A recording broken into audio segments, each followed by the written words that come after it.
बोली वृंदावन बिहारी लाल। सत्यनारायण की कथा जसदा मैया ने भी करी है। सत्यनारायण की कथा में कृष्ण भगवान भी बैठे हुए हैं।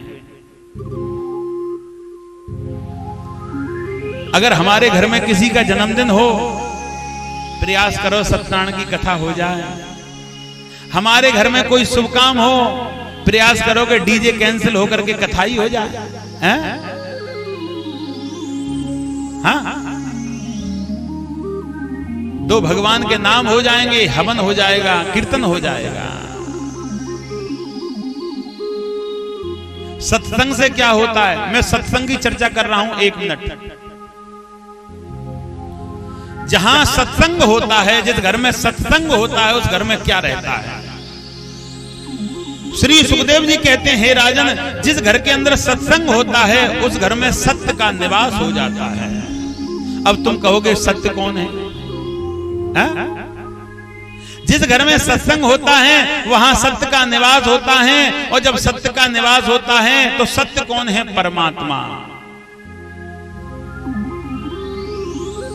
जिस घर में सत्संग होता है उस घर में परमात्मा का धाम बन जाता है।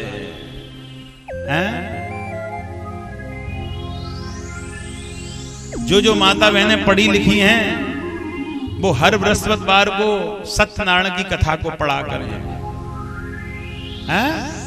उससे 3 फायदे होंगे। सबसे पहले तो घर की अशांति समाप्त हो जाएगी, शांति शुरू हो जाएगी। शांति कहां से आती है? सत्य से। और सत्य कौन है? भगवान। बड़ी निराली कथा है, थोड़ा ध्यान से सुन लें। प्रयास मेरा बहुत है आप तक कुछ पहुंचाने का। शांति सबसे पहली तो कथा पढ़ने से शांति मिलेगी। सबसे दूसरा कार्य होगा, पढ़ने वाले की बुद्धि तीव्र हो जाएगी। पढ़ने वाले की व्यक्ति की बुद्धि कैसी होगी? तीव्र। कथा कितनी देर में हो जाएगी? आधे घंटे में। और आधे घंटे में जब तीव्र बुद्धि हो रही है तो क्यों नहीं करूं ऐसा काम? घर में शांति, बुद्धि तीव्र और क्रोध वहीं समाप्त हो जाएगा। बोली वृंदावन बिहारी लाल। अब तुम कहोगे इन तीनों से क्या मिलेगा? इन तीनों से सब कुछ मिल जाएगा। बुद्धि तीव्र होगी तो पढ़ाई में मन लगेगा, पढ़ाई में मन लगेगा तो विद्या आएगी, विद्या आएगी तो हृदय में शांति होगी।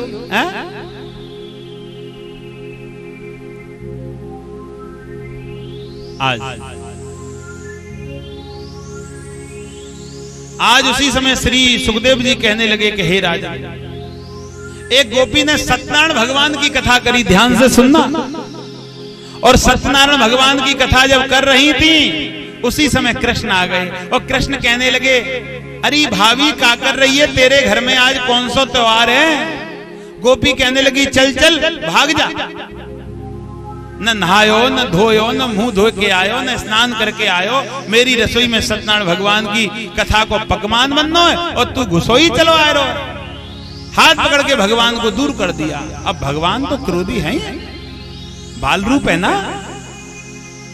जिस चौकी पे भगवान ने सत्यनारायण को बिठाने के लिए और चौकी बनाई थी केलों के खम्भों से, पंडित जी तो चले गए काम से, भगवान उसी चौकी पे जाके बैठ गए। बोली वृंदावन बिहारी लाल की।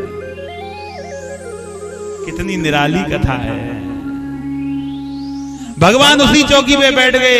गोपी ने देखा, अरे राम राम, जा चौकी पे तो सत्यनारायण भगवान को बैठनो, जे लाला बैठ गो। डंडी लेके पीछे पीछे भागी। भगवान चौकी से भागे और भागते भागते कहने लगे, बावरी, सबसे बड़ो सत्यनारायण तो मैं ही हूं। गोपी ने हंसी में बात डाल दी। सत्यनारायण भगवान की पूजा हुई। ध्यान से सुनना। कुछ दिन बाद में एक गोपी ने सत्यनारायण भगवान की और कथा करी तो उसकी सास कहने लगी, कल हमारे यहां सत्यनारायण भगवान की कथा है। कि हाँ, जब कल सत्यनारायण भगवान की कथा है तो एक काम करो कि आज शाम को दूध मत निकालना गौ माता से। सुबह ही इकट्ठा दूध निकालेंगे, क्योंकि लोग वह कथा में आएंगे तो दूध की सेवा तो चाहिए। आज गौ माता के छोटे छोटे बच्चे चिल्लाने लगे, भूख से भगवान को क्रोध आ गया। ध्यान से सुनना। भगवान को क्रोध आ गया। भगवान ने क्या किया? कि गौओं के खरक में रात्रि के 12 बजे कूद गए और गौओं के खरक में कूद करके सारी गौओं के बछड़ों को छोड़ दिया। अब सारी बछड़ों को छोड़ दिया, गौओं का खूब दूध पीने लगे और भगवान कहने लगे तुम खूब पेट भर के पी लो, जब तुम्हारो पेट भर जाओ जब जाऊंगो आराम से। गौओं ने के बछड़ों ने दूध पिया, 2 घंटे तक भगवान रहे और भाग गए। सुबह 4 बजे भागते हुए और गोपी ने देख लिया खिरक में से भगवान, दौड़ती दौड़ती सास के पास में पहुंची, मैया गजब है गो के का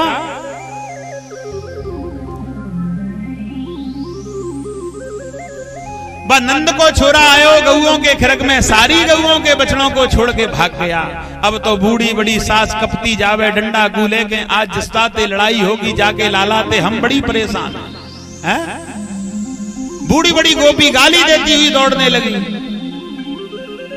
बाकी बहू बोली जवान मैया तू मत जावे, कि क्यों तू जावेगी तो बड़ी बुढ़ी है, घर की मुखिया है, लड़ाई बड़ी है जागी। हम तो जवान अवस्था की है, हमारी लड़ाई होगी तो हंसी में टल जागी, जाते हमें जाने दे के जाओ शिकायत करके आई हो जस्ताते के ठीक है। आज डंडा लेके चल दी, लौटा ली बूढ़ी गोपी, जवान गोपी 10-20 चल दी, आज हम शिकायत करनी है। एक गोपी कहने लगी कहां जा रही है? जस्ता मैया के घर शिकायत करवे। अरे बहना मेरी बड़ी शिकायत है, मैं हूं चल रही हूं कि चलो। और जस्ता मैया के दरवाजे पर पहुंच गई। बड़ा आनंदमयी कथा है। जस्ता मैया के दरवाजे पे आवाज लगाई, जस्ता ओरी मैया जस्ता। जस्ता कहने लगी आज तो सवेरे सवेरे गोपियों के अंदर बड़ा करंट है। 2 प्रकार की आवाज होती है, एक तो क्रोध वाली और मिठास की। आज गोपियों की क्रोध वाली आवाज है। भगवान कहने लगे आज तो चोर चक्कर में फंस गए, अब नहीं बच पाएंगे, अब कोई बहाना नहीं है। पहले से ही भगवान सतर हो गए गोपियों की शिकायत सुनने के लिए। आज मैया के पास में और जब गोपियां पहुंची, मैया कहने लगी कैसे आई, बैठो। अब हम बैठे ना आई, आज हम शिकायत लेके आई हैं। गोपी कहने लगी शिकायत लेके आई हैं। मैया कहने लगी कौन सी शिकायत है? कि अपने लाला से पूछ, आज जाने हमारो सबरो काम बिगाड़ दियो। कि क्या? आज हमारे यहाँ सत्यनारायण भगवान की कथा है, आज हमारे यहाँ रिश्तेदार आएंगे, पड़ोसी आएंगे, कथा सुनबे, काऊ के लिए दूध की व्यवस्था ना है, जाने सबरी गऊओं के बछड़न को छोड़ दियो। मैया कहने लगी बहना तुम क्रोध मत करो, मेरे घर से ले जाओ दूध दही मक्खन जो कछु चाहिए। अब छोटो सो लाला है, जाकी मुट्ठी भर कमर है, एक बिलायन को लाला जाए का मारूं, इतना मारूंगी तो जाए और ज्यादा परेशानी है जागी। मैया ने क्रोध किया तो लाला का कान पकड़ के ऐंठ दिया। गोपी घबराई, हाथ पकड़ लिया मैया का, मेरे सामने मत मारो लाला है। भगवान कहने लगे कैसी शिकायत लेके आई हो, पिटने भी नहीं देती हो, पिटनाने की कोशिश कर रही है? कोशिश तुम्हारी ये कि मैया पीटे, और जब पीटती है तो पिटने नहीं देते। गोपी कहने लगी यही तो स्नेह है, यही तो प्रेम है। एक गोपी कहने लगी मेरी शिकायत सुनेगी तो तू पागल है जागी मैया के। बोल, 2 हफ्ता पहले तेरो लाला आयो, मैं रसोई में भोजन बना रही, मोते कहने लगो भाभी क्या कर रही हो। मैंने कान पकड़ के भगा दो तो मुंह से कहने लगो आज रात को देखूंगो। तो मैंने सोची छोटो बालक है, मजाक में कह रहे हो।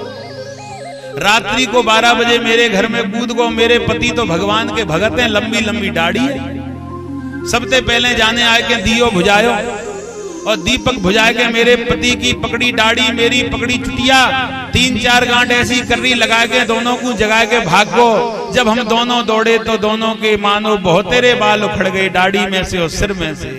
मैया हंसी जोर जोर से, ऐसो लाला। अब ज्यादा हंसे तो गोपी के लाला से बड़ो प्रेम कर रही है। मनी मन में हंसने लगी, छोटो सो लाला, करतूत ऐसी बड़ी बड़ी जागी है।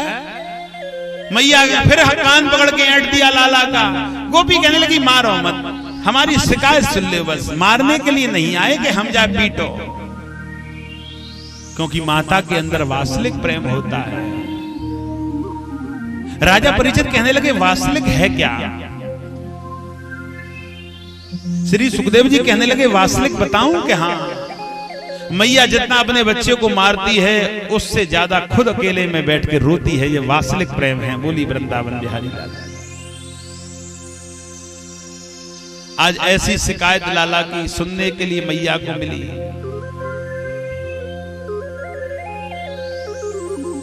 आज ऐसी जब शिकायत मैया के सुनने के लिए मिली, मैया कहने लगी गोपी तुम अपने अपने घर जाओ, अब मेरो लाला माखन को चुराने के लिए नहीं आएगा।